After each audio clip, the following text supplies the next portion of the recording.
Fir'aun ini di zaman Musa alaihissalam. 10 tahun Nabi Musa alaihissalam dakwahin. Wahai Fir'aun, wahai Fir'aun, wahai Fir'aun. Kau manusia biasa, kenapa kau ngaku Tuhan? Beriman kepada Allah, tetap dengan kerajaanmu. Nabi-nabi ini kalau datang, dia berdakwah, dia bukan mau ambil kerajaannya orang, enggak. Beriman kepada Allah, jalankan hukum Allah, kau tetap dengan rajamu. Pemimpin perusahaan masuk Islam, tetap dengan perusahaannya. Tapi hukum Allah diterapkan, tidak pernah Islam datang merampas apapun. Cuma keyakinannya diperbaiki. Ini ada Tuhan yang menciptakan langit dan bumi. Dan ingat, tetap kita berputar di poin yang penting nanti adalah di mana Tuhan kita Allah, kenapa tidak kelihatan dan bagaimana berhubungan dengannya. Ini pertanyaan puncak nantinya. Ini semua saya datangkan untuk mendongkrak pemahaman ke situ. Maka yang terjadi Bapak Ibu sekalian, Fir'aun ini didakwai 10 tahun oleh Nabi Musa alaihissalam. Setiap hari didakwain, tetap menolak. Saya simpulkan di akhir hidup Fir'aun pada saat dia mau meninggal, ada 3 kejadian besar merupakan tanda-tanda paling besar dari Allah SWT kepada Fir'aun. Tapi subhanallah, tekak, keras kepala, nggak mau masuk Islam, nggak mau beriman pada risalah Nabi Musa alaihissalam, maka Allah tenggelamkan sekalian. Kejadian yang memuncak adalah yang pertama, waktu Fir'aun lihat Musa alaihissalam terus mendakwai, setiap hari bertambah pengikutnya, maka dia bilang, hai Musa, saya yakin kau penyihir. Musa udah bilang, saya bukan penyihir. Tongkatmu bisa berubah jadi ular, ini mukjizat dari Allah. Tanganmu bisa mengeluarkan cahaya, karena Musa alaihissalam kalau tarik dari bawah ketiaknya, tangan kanannya keluar cahaya terang sampai silau, matanya Fir'aun bisa melihat. Tetap dia bilang itu sihir. Sebagai bukti sihir, saya akan tantang kamu dengan penyihir-penyihir saya. Baik, kalau Musa mengatakan kalau itu yang kau ambil putusan, silahkan. Gitu kan? Iklankanlah di seluruh wilayah Afrika, seluruh Eropa, wilayah kekuasaannya, panggil semua penyihir yang merasa punya ilmunya paling hebat datang. Fir'aun undang. Fir'aun sudah dianggap Tuhan. Datang semua. Dan boleh minta imbalan apa saja. Terkumpul dalam beberapa riwayat, ada yang mengatakan 1000 penyihir, ada yang mengatakan 10.000 penyihir. Kita ambil jumlah terbesar lah, 10.000 penyihir datang. Semua mengaku hebat. Begitu mereka ketemu sama Fir'aun, sebelumnya Fir'aun sempat tanya Musa, wahai Musa, kapan nih pertandingan kita, kapan nih antara kamu dengan penyihir-penyihir saya? Musa alaihissalam tahu ada satu hari dulu, di zaman itu namanya hari zina, Yaumuz Zina, dalam Al-Quran dikatakan. Hari zina ini Bapak Ibu sekalian adalah hari di mana Fir'aun keluarkan singgasananya di depan halaman istananya, lalu orang-orang pada datang menyembah dia, semua yang nyembah dikasih apa yang dia minta. Seperti itulah. Sama dengan Namrud, mirip. Tapi ini ada hari memang ditetapkan setiap bulan. Hari itu dikenal dengan hari zina, gitu kan? Bukan perzinahan ya, tapi zina ini bahasa Arab dalam makna lain artinya perhiasan. Karena Fir'aun mengeluarkan singgasananya penuh dengan perhiasan emas, kemewahan yang luar biasa, supaya memukau dan orang makin yakin dia Tuhan. Kata Musa, hari zina saya akan tantang kamu hai Fir'aun. Pada saat kau lagi dianggap Tuhan itu. Gitu. Baik, Fir'aun dengan sombongnya mengatakan baik. Kumpul semua orang. Dan pada saat itu memang lagi berkumpul banyak orang. Beberapa athar menyebutkan sampai puluhan ribu orang berkumpul. Kumpul semua orang. Lalu datanglah penyihir-penyihir ini lalu berkata kepada Fir'aun, wahai Fir'aun, apa balasan kami nih kalau kami menang? Kata Fir'aun, apa saja yang kalian minta? Dan kalian akan menjadi orang-orang pendekat saya, dia menjadi penasihat-penasihat saya. Mau apa saja bisa dapat. Lalu kata mereka, mana lawan kami? Kata Fir'aun itu sana. 2 orang, Musa dan Harun. Mereka bilang, cuma 2 orang itu yang kita lawan. Penyihir-penyihir dengan sombongnya menantang. Cuma 2 orang, lalu untuk apa semua penyihir ini? Gitu. Kata Fir'aun, bunuh dulu dia. Hilangkan orang ini, baru kau bisa dapat. Tidak usah anggap remeh. Baik. Semua penyihir-penyihir ini sepakat kumpul. Kita nggak usah lama-lama nih, mumpung lagi ditawarkan jabatan yang tinggi, keluarin ilmu pamungkas kita saja. Ilmu tertinggi dalam ilmu sihir adalah ilmu mengubah benda yang tadinya tidak bergerak jadi bergerak, atau berubah dari wujud yang dari wujud aslinya berubah ke wujud yang lain, gitu kan? Seperti misalnya tali berubah jadi ular, pohon kesannya bergerak, tidak ada suara tiba-tiba kesannya ada suara, dan seterusnya. Seperti itulah. Untuk menakut-nakuti orang, karena kalau seseorang tidak takut maka tidak akan berpengaruh semua itu. Syaitannya nggak bisa buat apa-apa. Lihat tuh para penyihir-penyihir sekarang, kalau mereka mau menghipnotis orang, gitu kan, di TV, menepuk orang supaya bisa buat seperti yang dia mau. Sistem penyihir yang dilakukan, harus orang-orang itu dulu dikuasai sama dia. Minimal takut, minimal percaya, baru bisa. Kalau tidak percaya atau tidak takut, disuruh turun dari panggung, nggak bisa. Dianggap nggak bisa. Karena ini nggak bisa dipengaruhi oleh syaitan. Gitu kan? Orang kalau punya keyakinan kuat tidak bisa. Gitu. Maka akhirnya penyihir-penyihir ini pun berkata, kita keluarin pamungkas ilmu bang. Apa itu? Tali-tali diubah jadi ular. 10.000 orang semua ini pegang tali, kemudian mereka lempar untuk dijadikan sebagai ular yang bergerak.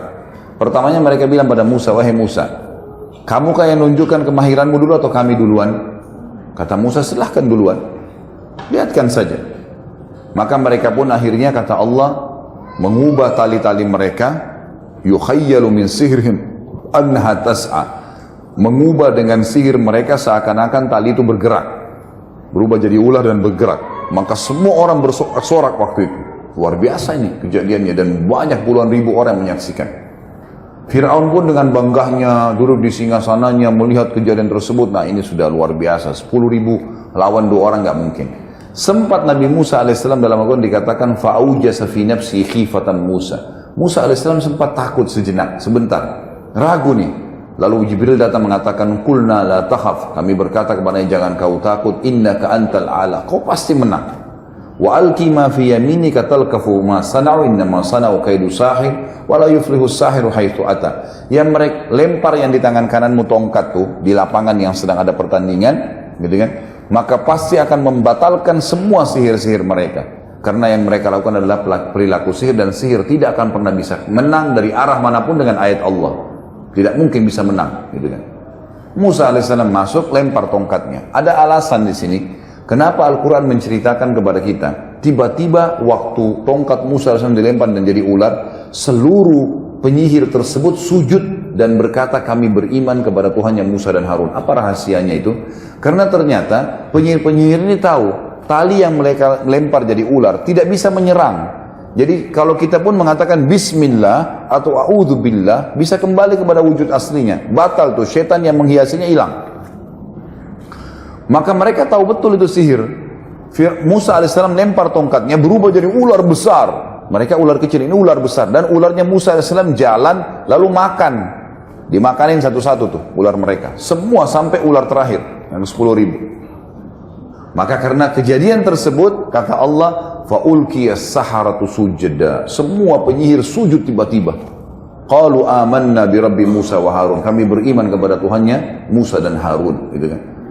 Ini kejadian di depan matanya Fir'aun, di depan seluruh pengikutnya pada saat itu. Berarti dikalahkan nih. Dan Musa alaihissalam sekali lagi tidak minta Fir'aun untuk tinggalkan kerajaannya, tidak. Cuma beriman sama Allah, tetap kamu raja. Gak diganggu sebenarnya.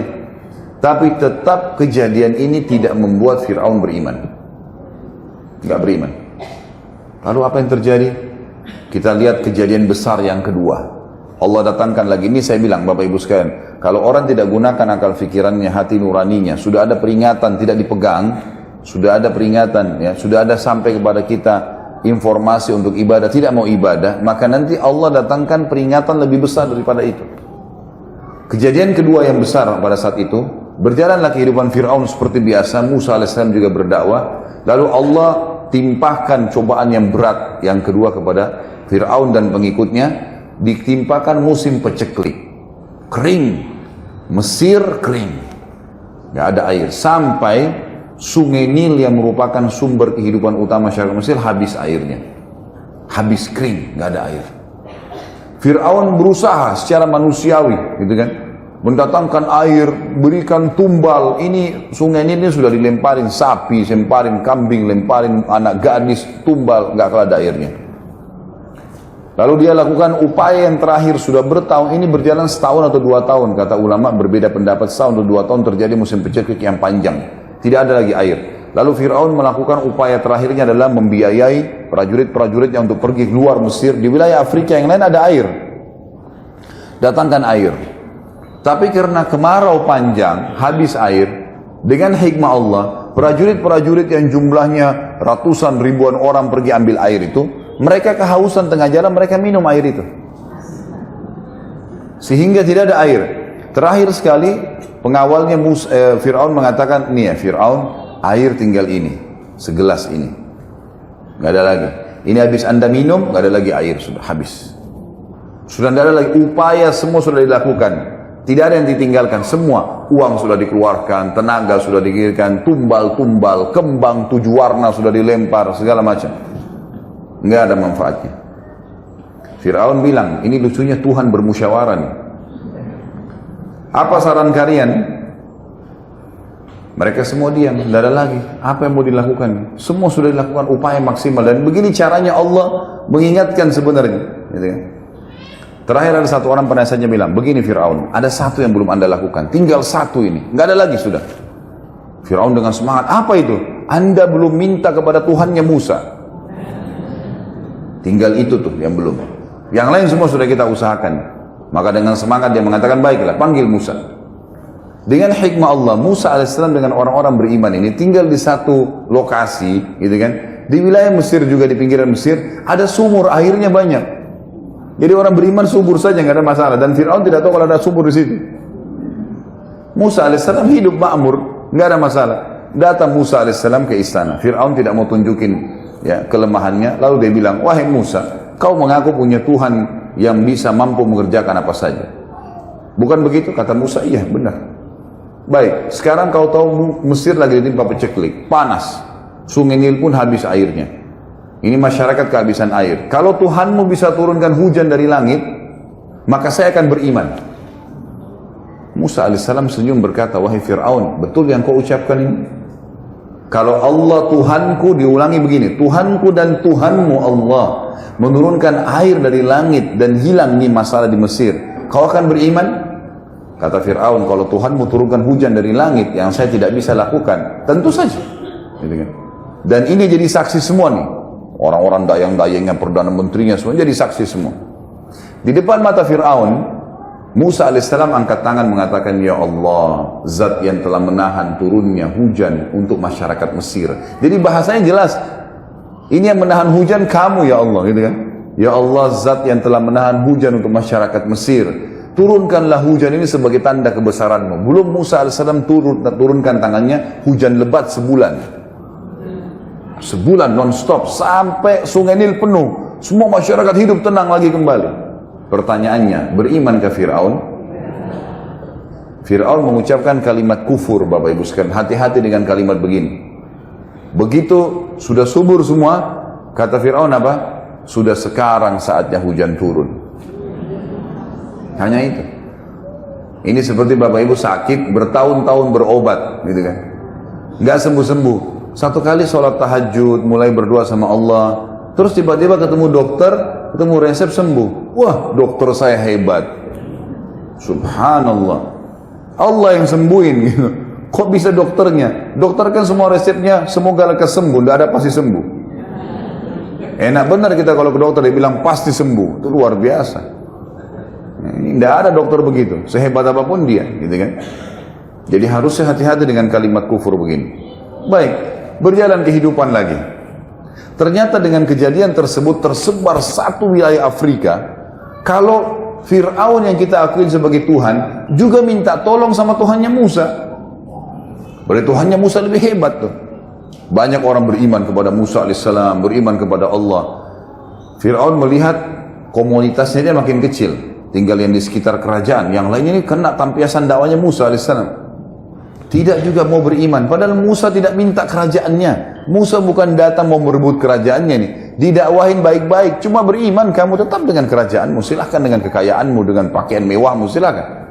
Tapi hukum Allah berlaku. Nggak mau. Akhirnya dia kerahkan, ada pasukan khususnya Fir'aun. Kalau kita mungkin Kopassus khusus. Fir'aun tidak pakai kecuali dalam keadaan darurat. Dikeluarkan pasukan tersebut, ditambah dengan seluruh pasukan perangnya. Kata Fir'aun, sekarang saya akan bunuh Musa. Jadi bukan beriman, malah mau bunuh Musa. Musa alaihissalam begitu dengar Fir'aun keluar dengan pasukannya manusiawi, dia pergi. Musa alaihissalam pergi, lari terus dikejar oleh ini ribuan pasukan, gitu kan? Puluhan ribu orang pasukan perang dengan pedangnya, dengan perisainya, siap perang. mengejar Musa AS dengan Bani Israel. Dikatakan dalam riwayat ada 12 suku Bani Israel. Jumlahnya ratusan orang saja. Nggak banyak gitu. Yang ikut sama Musa. Banyak orang beriman, tapi yang ikut lari itu tidak banyak. Gitu kan? Maka larilah Musa AS sampai tiba di tepi Laut Merah. Di depan Laut Merah, di belakang pasukan Fir'aun yang beringas sudah siap membantai mereka. Bayangkan kalau kita di posisi Musa AS dengan pengikutnya. Sudah takut mengikutnya, ini nggak ada senjata. Mereka rata-rata pengembala kambing, pegang kayu, bawa panci masaknya. Nggak ada sesuatu yang dijadikan senjata. Maka dalam Al-Quran diceritakan pengikut Musa sempat mengatakan, ya Musa, inna mudrakun, kita sudah terjangkau nih. Kita akan dibantai nih. Dari sisi yang lain, Fir'aun pun berkata, waktu pasukannya sudah mengepung ya. Jadi puluhan ribu orang mengepung seperti ibaratnya di tengah-tengah ujung meja ini Musa AS dengan kelompoknya ini sudah merumun semua nih. Di belakang Musa AS Laut Merah. Kata Fir'aun, mana Musa? Tuh sana di depan, kata prajurit-prajuritnya. Allah menceritakan dari lisan Fir'aun, dia mengatakan, innahum lasyirzimatun qalilun. Oh cuman itu, gitu loh bahasanya. Sekecil itu jumlahnya, bantai aja. Dihabisin aja Musa AS. Karena dia sudah yakin dia menang, gitu kan. Dia sudah yakin ini nggak mungkin pasukan sebesar ini kalah, gitu kan? Nggak mungkin. Apalagi lawan pengembala kambing dengan baju biasa, pakai tongkat, ini pakai pedang, pakai perisai, pasukan lengkap untuk berperang. Maka kata Musa alaihissalam kepada pengikutnya, kalla inna ma'iya rabbi sayahdin. Nggak mungkin, Tuhan saya akan berikan petunjuk. Maka Jibril datang satu instruksi, tidak lebih dari itu. Musa, cambukkan tongkatmu di mulut atau di bibir dari Laut Merah. Itu saja. Tidak ada yang lain. Nggak ada informasi nanti laut akan terbelah. Nggak ada. Musa alaihissalam orang beriman. Ini contohnya Bapak Ibu sekalian. Jadi orang beriman itu patuh. Jangan. Udah tinggalin. Kerjakan. Selesai. Halal, nikmatin, haram tinggalkan. Nggak usah cerewet. Jangan rewel. Kenapa begini, kenapa begitu, kenapa begini. Banyak orang rewel soalnya. Kenapa duhur sama asar 4 rakaat ya. Sama-sama siang. Kenapa nggak jam 2 aja 4 rakaat. Loh Tuhan maunya begitu. Kok kamu yang ngatur, ini aneh. Ciptaan mengatur nggak mungkin. Makhluk mengatur pencipta nggak mungkin. Maka terjadi seperti itu. Musa alaihissalam dan para nabi-nabi memberikan pelajaran kepada kita. Ibrahim tadi disuruh berdiri saja, nggak buat apa-apa. Lakukan. Disuruh sembeli anaknya, sembeli. Pas mau sembeli nggak jadi, Allah selamatkan. Gitu kan? Seperti itulah. Maka Musa alaihissalam disuruh cambukan. Musa belum tahu nih. Jibril datang bisikin, cambukan tongkatmu. Itu saja perintah Allah. Baik, cambuk. Di depan matanya Fir'aun, lihat ini sudah depan mata nih, sudah kelihatan, tinggal diserang saja Musa alaihissalam. Jadi kelihatan tuh angkat tongkatnya Musa, lalu Musa memukulkan di pinggir Laut Merah. Kejadian besar yang ketiga yang paling besar dalam kehidupan Fir'aun sebelum Allah tenggelamkan, berdiri air laut tersebut, Laut Merah seperti dinding yang besar, gitu kan? Berdiri air laut di depan mata kita, ini bagaimana? Luar biasa nih, berdiri air laut dan terbagi menjadi 12 bagian. Jadi setiap suku Bani Israel lewat di satu gang, gitu kan, supaya bisa selamat. Fir'aun waktu lihat itu, bukannya malah kagum atau misalnya berhenti, gitu kan? Ya sudahlah, kalau gini ini luar biasa Musa. Penyihirnya sudah kalah, hujan sudah turun pun di Mesir. Ini lagi air laut di depan matanya kelihatan. Ternyata tidak. Instruksinya Fir'aun memang dasarnya dia suka jahat, yaitu jahat. Juhud itu suka membangkang.